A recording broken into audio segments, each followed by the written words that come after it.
पहले तो एक शशि थरूर की सरबराही में जो उन्होंने एक डेलीगेशन बनाया, well done to your government के यहाँ से भी उस ज़रूरत को महसूस किया गया और बिलावल भुट्टो जैसे कॉम्पिटेंट फॉरेन अफेयर्स एक्सपर्ट मैं कहूँगा उनकी सरबराही में वफ्द बना जिसमें आप भी शामिल हैं। अब आगे प्लान क्या है, स्ट्रेटजी क्या है और किन किन ममालिक में जो है ये वफ्द जाएगा और कब से इसका आगाज होगा इन दौरों का? जी, प्लान तो बड़ा वाज़ेह है कि हमें हिंदुस्तान को बतौर एक ग़ासिब, गैर ज़िम्मेदार और दहशतगर्द रियासत के तौर पे दुनिया के सामने बेनकाब करना है, क्योंकि वो पाकिस्तान में दहशतगर्दी में मुलव्वस है।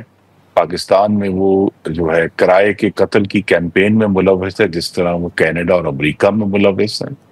उसके अलावा जो है हिंदुस्तान की जो आबी जारहियत है वो बेनकाब करनी है कि दरियाए सिंध और उसका जो हमारे दरिया है पाकिस्तान का एक तहजीबी विरसा है,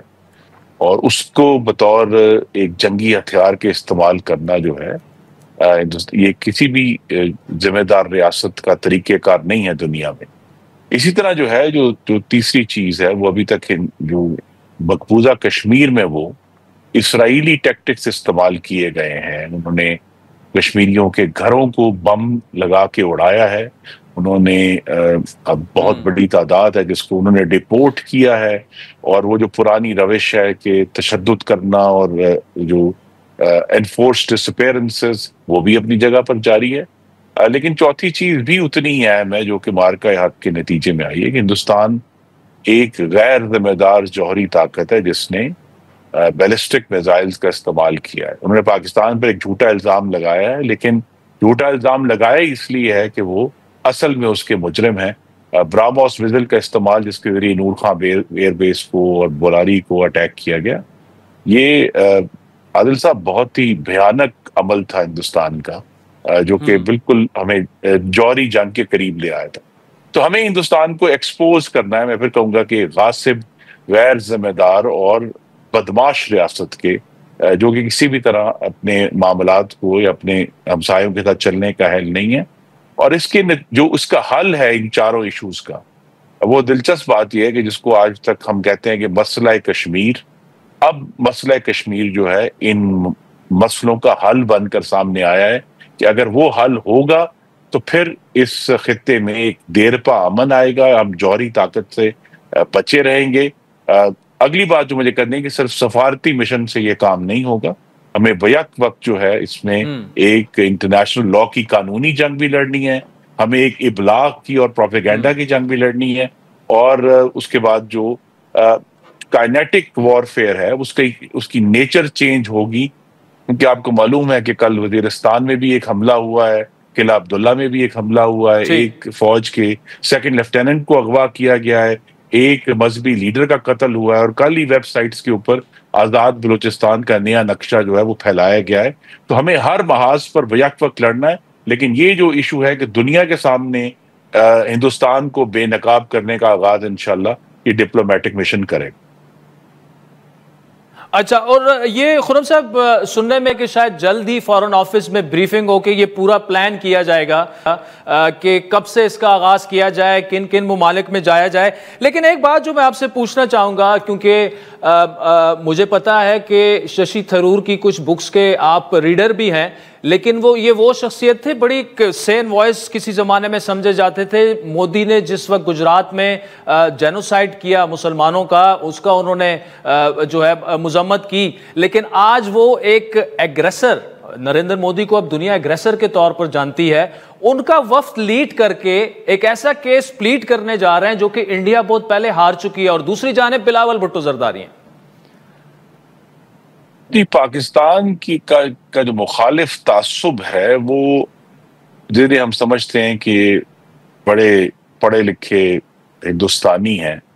उनके दिमाग में भी खलल डाल देता है, और उसमें कहीं ना कहीं मुसलमान मुखालिफ जज्बात भी मौजूद हैं, जिसको फिर पाकिस्तान मुखालिफ का पर्दा डालकर वो इस्तेमाल करते हैं। तो ये जो हिंदुस्तानी वफद के सरबराह हैं, आज से 13 साल पहले बतौर एक रुकने पार्लिमान हमारा एक वफद दिल्ली गया था, तो हमने तब भी इनसे जो है वो सींग लड़ाए थे। अब हम दोबारा तैयार हैं इंशाल्लाह।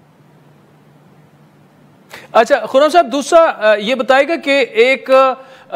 تحریک انصاف کی جانب سے ایک اعتراض آیا اور آپ نے تذکرہ بھی کیا کہ قانونی جنگ کی بھی تیاری کرنی چاہیے، تو ان کا اعتراض یہ کہ اپوزیشن کے بھی کسی رکن کو شامل کیا جاتا، اور میرے خیال میں بیرسٹر علی ظفر صاحب جو ہیں اس کے لیے بہتر چوائس ہو سکتے تھے، کیونکہ IWT انڈس واٹر ٹریٹی پر جتنا ان کا عبور ہے اور جو قانونی معاملات ہیں وہ بھی عالمی فورم پر اٹھا سکتے تھے۔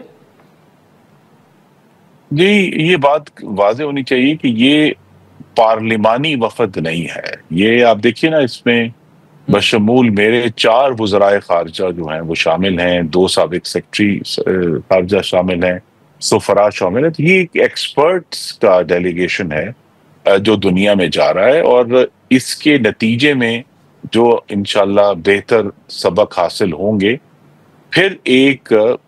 تقریباً 5 سے 6 کم از کم پارلیمانی وفود جو ہیں وہ پوری دنیا میں بھیجے جائیں گے۔ تو ابھی تو ہم جو ہیں وہ دنیا کی بات بھی کہ اس پہ ریاکشن وہ کیا دیتے ہیں، کن پوائنٹس کو ہمیں جو ہے وہ ابھی واضح ہوگا گفتگو کے بعد کہ ایمپسائز کرنا ہے۔ تو جب ہم پوری طرح اپنے آرگومنٹس جو ہیں انہیں ریفائن کر لیں گے، پھر انشاءاللہ وفود بھیجے جائیں گے جن میں تمام اپوزیشن کے اراکین بھی شامل ہوں گے۔ لیکن یہ بڑی دلچسپ بات ہے کہ بیرون ملک وزٹ کے لیے تو اپوزیشن تیار ہے، لیکن DGISPR کی بریفنگ میں آنے کے لیے وہ تیار نہیں تھے،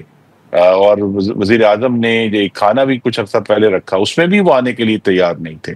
تو یہاں جو ہے وہ بڑی اچھی بات ہے کہ ہمیں ملکی اتحاد ثابت کریں، لیکن کیا ہم جو انہوں نے 3 سال افواج پاکستان کے خلاف زہر اگلا ہے اور بدترین زہر اگلا ہے، اور 1971 کی یاد دلائی ہے اور اس کے پیراللز دی ہیں، کیا وہ بیک وقت بھلا دیے جائیں کہ جی اب وہ بہت اچھے ہو گئے ہیں؟ اور اب وہ تو ان کی بھی طرف سے ابھی ایک